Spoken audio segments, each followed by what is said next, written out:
O governo da França afirma que as armas da OTAN poderiam sim ser usadas contra a Rússia. Teria a França de fato declarado guerra contra o gigante urso do leste?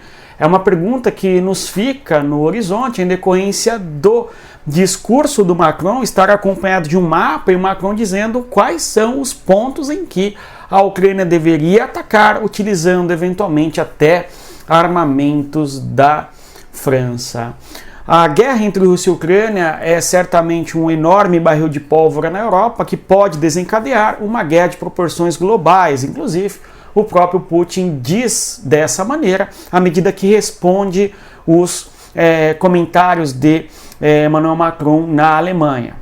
É sobre isso que nós iremos falar no vídeo de hoje. Mas antes eu vou pedir a você que deixe o like, se inscreva no canal e, claro, divulgue o conteúdo para as pessoas que gostam de geopolítica, para que o conteúdo seja aprofundado e nós saiamos da superfície de compreensão do mundo. E um detalhe curioso é que hoje é dia do geógrafo, 29 de maio. Fica aqui uma enorme saudação a todos os geógrafos do mundo. Montre que o sol ukrainien est attaqué, de fait, depuis des bases, et qui sont en Russie. Alors comment on explique aux Ukrainiens qu'il va falloir protéger ces villes, et au fond tout ce qu'on voit en ce moment autour de Kharkiv, si on leur dit vous n'avez pas le droit d'atteindre le point d'où sont tirés les missiles? En fait, on leur dit on vous livre des armes, mais vous ne pouvez pas vous défendre. Donc nous, on reste exactement dans le même cadre. On pense qu'on doit leur permettre de neutraliser les sites militaires d'où sont tirés les missiles, et au fond les sites militaires depuis lesquels l'Ukraine est agressée, mais on ne doit pas permettre de toucher d'autres cibles en Russie, et évidemment des capacités civiles. Olá pessoal, tudo bem? Seja bem-vindo mais uma vez aqui ao canal Respeita a Geografia. Eu sou o professor Éder falando com você sobre geopolítica.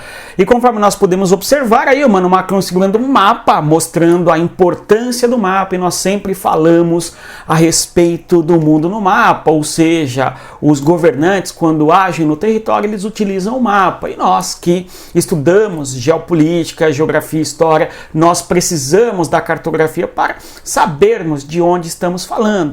E é por isso que buscamos aprofundar o conteúdo e eu convido você a participar do nosso território geopolítico. Conheça o nosso curso Geopolítica para Entender o Mundo. O link está na descrição do nosso vídeo. E quem quer aprofundar ainda também um conteúdo a partir de leituras, dê uma olhada no e-book Geopolítica que está aqui também na descrição do nosso vídeo. Pessoal, nós temos aí então a foto de Emmanuel Macron segurando um mapa, mostrando ali eventualmente o território de Belgorod na Rússia. Então o mapa que ele está nos mostrando é um mapa que traz a fronteira entre Rússia e Ucrânia. Nós temos aqui a região de Belgorod, de onde feitos os ataques contra o território da Ucrânia, em especial a região de Kharkiv, que nós bem podemos observar aqui neste mapa que o Macron estava mostrando aí no decurso do seu discurso, enfim, não é? Então, uma posição bastante firme da França de que não há por que a Ucrânia não utilizar armamentos da OTAN disponíveis eventualmente para a Ucrânia contra a Rússia, mas em especial para que o alvo seja um alvo militar dentro da Rússia. Pelo menos esta foi a mensagem do Macron. Tudo bom? E nós vemos aqui um comentário que é o seguinte: uma França em guerra contra a Rússia, Macron contra a Rússia sozinho e não a França exatamente, e até que ponto uma França contra a Rússia desencadearia uma OTAN versus a Rússia e, consequentemente a isso, uma guerra mundial? São as perguntas que nós nos fazemos.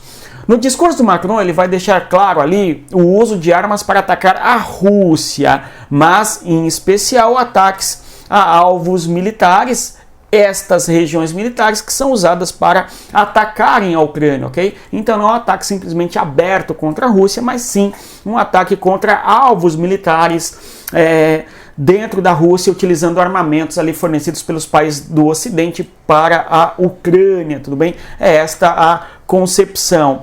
O objetivo, então, neutralizar ações militares da Rússia. Ao mesmo tempo, o Putin já declarou que o objetivo em Kharkiv, nós fizemos um vídeo falando disso no nosso canal, o objetivo da Rússia em Kharkiv, inclusive, não é dominar toda a cidade, mas sim alvos militares também, para que a região de Belgorod, na Rússia, não sofra ataques como tem sofrido ataques por drones ucranianos, tudo bem? Agora, o detalhe é que o discurso do Macron dizendo de que a Ucrânia deve utilizar armamentos fornecidos pelos aliados na OTAN, enfim, da Europa Ocidental, que seja, para a Ucrânia, o discurso dele foi feito na Alemanha.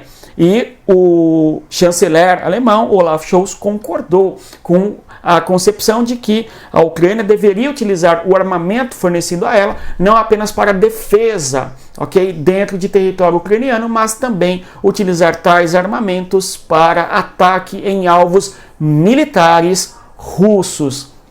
Este é o debate, sem dúvida, elevando de modo muito significativo as tensões. As tensões entre a França e a Rússia, vamos observar aqui, vale a pena nós lembrarmos que o Macron, não é, buscou dialogar com Putin logo em 2022, quando nós tínhamos ainda as tropas russas na fronteira com a Ucrânia, e o Macron tentou, pelo menos se vendeu essa ideia, dissuadir a Rússia de uma guerra com proporções do modo como ela ganhou dentro do território ucraniano, que para a Rússia não é uma guerra, até porque para a Rússia é uma guerra que já se estende desde 2014, para a Rússia é uma operação especial, conforme nós sabemos que a Rússia se manifesta dessa maneira. Observando aqui, tensões, França e Rússia na África Ocidental, porque muitos se questionam qual que é o objetivo do Macron quando tem uma postura firme e certos comentários muito duros, segundo o Macron, de que os países ocidentais têm que estar mais presentes, eventualmente, no apoio à Ucrânia. Por que há, então, uma disputa envolvendo Rússia e França, né? Qual que é a questão? São vários os desdobramentos e as possibilidades de interpretação do que acontece. Uma questão muito importante é justamente a questão da França e da Rússia no âmbito da África Ocidental.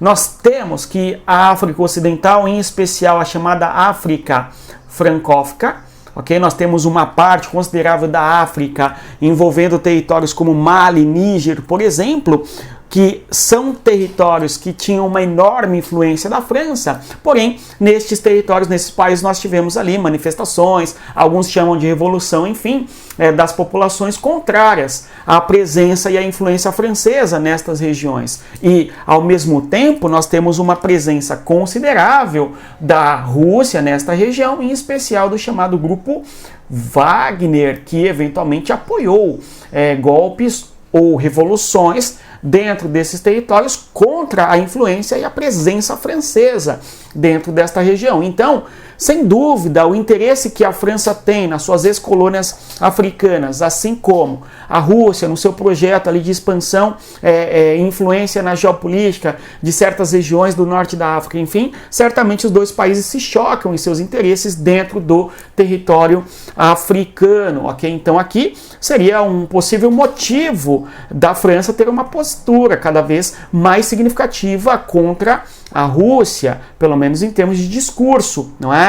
Ou, no caso ainda, a França tentando ser o país que costura uma possível paz entre Ucrânia e Rússia, quando o Macron foi para a Rússia dialogar com Putin para tentar dissuadi-lo de uma guerra de proporções mais intensas dentro do território ucraniano, enfim, não é? Então Macron gostaria de ser um líder, eventualmente, na Europa Ocidental, que se posiciona contra a Rússia, ok? Ou busca pelo menos dissuadir ou dialogar com a Rússia, se é que a França tem este poder de dissuadir a Rússia. Isso fica bastante aí numa questão, né, que requereria muitas reflexões, enfim, ok?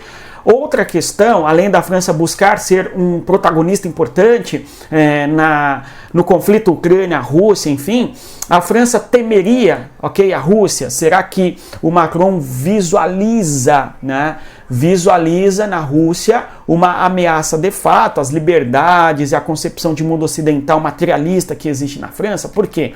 Alguns interpretam que o Putin ele não vai parar, ok, de expandir sua influência na Ucrânia, e o próximo passo seria a Polônia e eventualmente outros países da Europa do Leste e quem sabe eventualmente, por que não, os países da Europa Ocidental. E aí, eventualmente, nós teríamos uma força significativa russa conquistando territórios dentro da Europa e, por sua vez, não é, colocando uma Europa sob os interesses russos e assim por diante, né? Então existe um pouco essa interpretação e aí eventualmente um levante de países que temem um pouco a Rússia ou este cenário da Rússia avançando não somente na Ucrânia, claro, esta é a leitura ocidental, não é? Ou parcialmente ocidental de alguns territórios ocidentais, certo? Ou sob a influência dos Estados Unidos também, alguém vai dizer, ok? Então, nós temos a postura dos países bálticos, ok? Estônia, Letônia, Lituânia,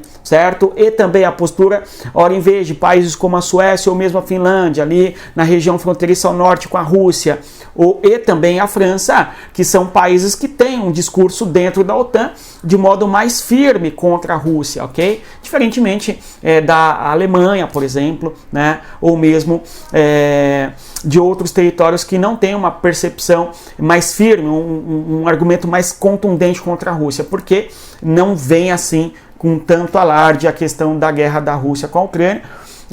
Não é que não se vê com alarde, né? Mas não vê com tanto alarmismo como a França e alguns países bálticos acabam vendo, ok? No caso, o motivo dos países bálticos é que eles são bem menores, eles são muito mais fragilizados, enfim, certo? A França, talvez, porque pretende ser um país contrário à Rússia e fazer uma oposição, ok? Então a França gostaria, não é, de liderar um movimento contra a Rússia, certo? Fica aí a pergunta. Outro aspecto, por fim, é a questão doméstica na França, ou seja, a questão da política interna francesa, a política interna. Por quê? Talvez o Macron ele tenha a postura, né, de ser o líder na Europa contra a Rússia, etc., não é? Por conta das questões internas. Nós temos uma força política importante dentro da França, tudo bem, que envolve a Marine Le Pen, ok? Que é uma candidata à presidência ao longo dos últimos anos com chances de ser de fato eleita, né? E que não apoia exatamente a Rússia, mas tem uma postura que é a seguinte: os países ocidentais não devem, ok, apoiar a Ucrânia do modo como estão apoiando, e nem as sanções econômicas contra a Rússia devem ser do modo que são feitas, enfim, uma postura de um pouco mais de cautela, certo? E a interpretação é que a extrema-direita, blá blá blá, assim como fazem também, muitas vezes essa interpretação bem idiota, né, de que não, tudo que esteja em desacordo com as concepções do materialismo na Europa Ocidental é a extrema-direita, né? Então você tem ali, por exemplo, na França, movimentos que vão discutir, né, que o apoio irrestrito, eventualmente, à Ucrânia, blá blá blá, não é o caminho, não é melhor a se fazer diante da guerra entre Rússia e Ucrânia, certo? Uma postura similar nós vemos na Hungria, só que na Hungria o Viktor Orbán é que está no poder, não é oposição a algum governante. Viktor Orbán, de tempos em tempos, acaba barrando ali ajudas da União Europeia em direção à Ucrânia, ok, que seria usada ali contra a Rússia, eventualmente, justamente por conta de ter uma interpretação de que os países da Europa não deveriam ter uma participação tão ostensiva na guerra entre Rússia e Ucrânia, enfim. Certo? Então aqui alguns motivos para compreendermos a posição da França em relação à Rússia e à Ucrânia e assim por diante. Mas é isso, né? Só que reiterando mais uma vez o mundo no mapa, ok? Macron segurando o mapa, mostrando ali as posições fronteiriças entre Rússia e Ucrânia, né? Certamente eloquente, né? Isso na nossa interpretação. Nós quem gostamos de geopolítica, geografia, história e assim por diante, né? O respeito à geografia, Macron segurando o mapa, enfim. Se você chegou até aqui, eu agradeço a sua presença, eu reitero a você que divulgue o nosso conteúdo, compartilhe, curta e assim por diante. E claro, gente, claro, você que quer aprender geopolítica, eu faço o convite e estendo a você novamente. Venha participar do nosso curso Geopolítica para Entender o Mundo, o link está na descrição do nosso vídeo. Mas é isso, bons estudos e, conforme sempre digo, respeita a geografia. Até mais. Tchau, pessoal.